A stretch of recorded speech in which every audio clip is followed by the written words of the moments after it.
tema, el título es que se presentaron unos 40 proyectos en el Congreso Nacional sobre inflación, pero más de 2000, entiendo, sobre espacios, temas culturales, espacio público y otras cuestiones vinculadas con la cultura y el imaginario social. Gracias, Nicolás, por el contacto. Buen día.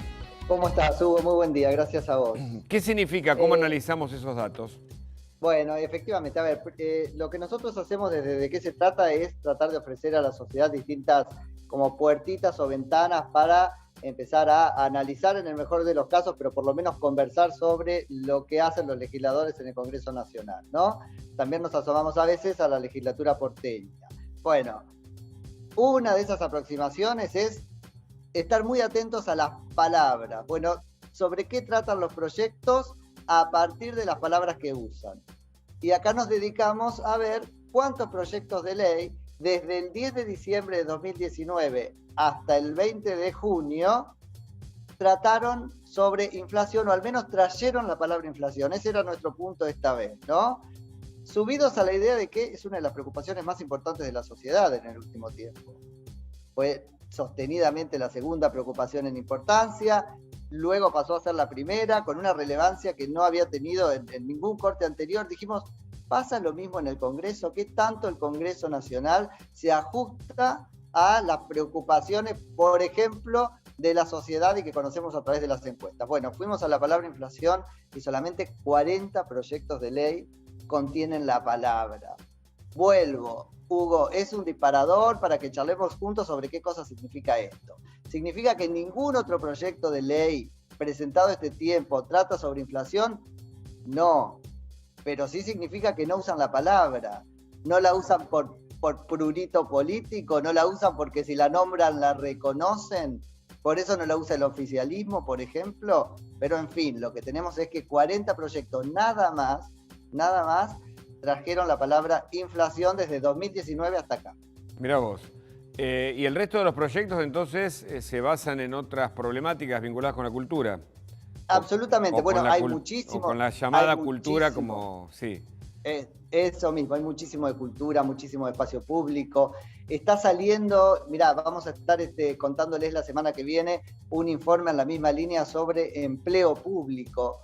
Y por supuesto, lo que pueden hacer si ingresan a nuestra página web es mirar no solo la palabra que usan, sino además, bueno, los temas que tratan, cómo los tratan. Es un análisis bastante más, me parece profundo que ¿no? Pero por lo pronto nos asomamos a partir de las palabras y nos quedamos con la conclusión de que en general la economía preocupa mucho menos, Hugo, que otras cosas.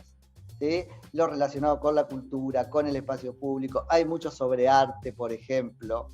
Después podemos meternos en algún detalle, pero mucho de eso en relación con lo poco que hay en materia económica cuando estamos en una situación tan acuciante.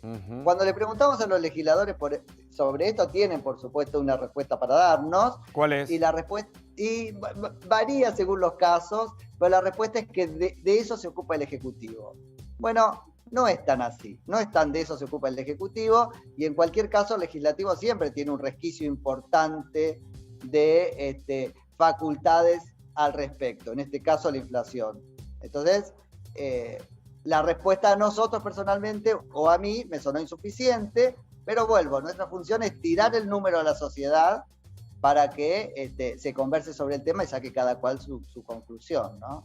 Interesante, interesante. Y vos decís que dentro de esos pocos proyectos que mencionan la palabra inflación puede haber cierto negacionismo o la omisión es porque la prioridad está puesta en otro aspecto. Bueno, sin lugar a dudas la prioridad está puesta en otro aspecto, incluso la prioridad, si querés, de la oposición, porque uno puede entenderlo más en el oficialismo, se encolumna en un ejecutivo que les presenta los proyectos y ellos los atajan y defienden y eventualmente aprueban desde sus bancas, ¿no? La oposición también conversa mucho, titula mucho a la prensa sobre economía, pero después vemos que, y sobre inflación, habla todos los días, pero después vemos que no presenta proyectos con una correlativa prevalencia, si querés, en el Congreso sobre ese tema. Ahí hay un gap. A mí me gustaría, perdóname, ¿no? Lo que te voy a decir, pero Sí. Tener información sobre, por ejemplo, cuántas horas trabajan nuestros legisladores por semana. Bueno, por día y por semana, porque eso nos permitiría saber, justamente, tener más información de la dedicación que le dan al trabajo parlamentario.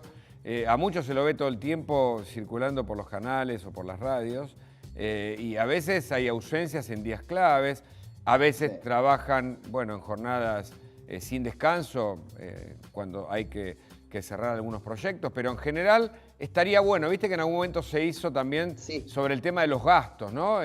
Se discutió a través de los medios y luego se cambió el reglamento por lo cual recibían estos pasajes que utilizaban y cada tanto surgen, ¿no? Pasajes o cantidad de asesores que tienen por parlamentario. Otro tema en discusión, que es el gasto de la política, que de algún modo está también sobre el eje del conflicto en el descreimiento que tenemos sobre nuestra dirigencia, parlamentaria o ejecutiva.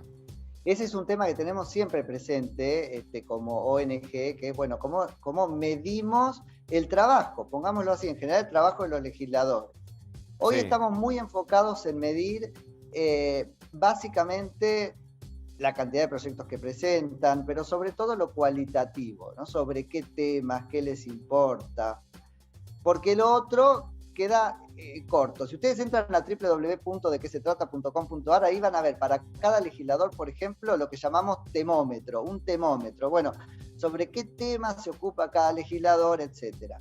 Sobre cuánto va a trabajar o cuánto no, es bastante difícil de medir. Primero de todo porque si trabajar es rosquear, sabés que rosquean 24%. No, es cierto, está bien lo que decís. Tal vez el resultado sea lo mejor como indicador para saber efectivamente cuál es el aporte que hace un legislador que cobra muy bien en general y que representa a la ciudadanía y no sabemos si a veces lo hace o no. Ahí hay un tema que estamos empezando a trabajar, que es, por ejemplo, asistencia, distintas modalidades o desgloses de la asistencia. Bueno, ¿cuántas veces votaron? No solo cómo votaron. ¿Fueron siempre a las sesiones en las que tenían que expresar su opinión en forma de voto? Que en definitiva, esa es su función. Bueno, sobre todo eso vamos a empezar a hacer cortes también. Ya los hay, entren a la página. Nos parece un acercamiento interesante al trabajo de los legisladores. Y después hubo otro tema interesante para problematizar relacionado con esto, es si trabajar bien, por esto te lo dejo a vos y a la sociedad, si trabajar bien es sinónimo de presentar muchos proyectos. ¿Trabaja mejor el que más proyectos presenta o no necesariamente? Bueno, no, y yo creo que además la relación entre proyecto presentado y proyecto aprobado, porque uno puede presentar 100 proyectos, no se aprobó ninguno y es un trabajo ocioso. Bueno, mirá, ese número lo tenemos en el agregado y la relación proyectos presentados, proyectos aprobados es inferior al 1%. Bueno, ahí está, mirá qué dato. Nicolás, muchas gracias, buen laburo, interesante. A ustedes, muchas gracias, Hugo, saludos. Interesante, este tipo de ONG que analizan el laburo, sí.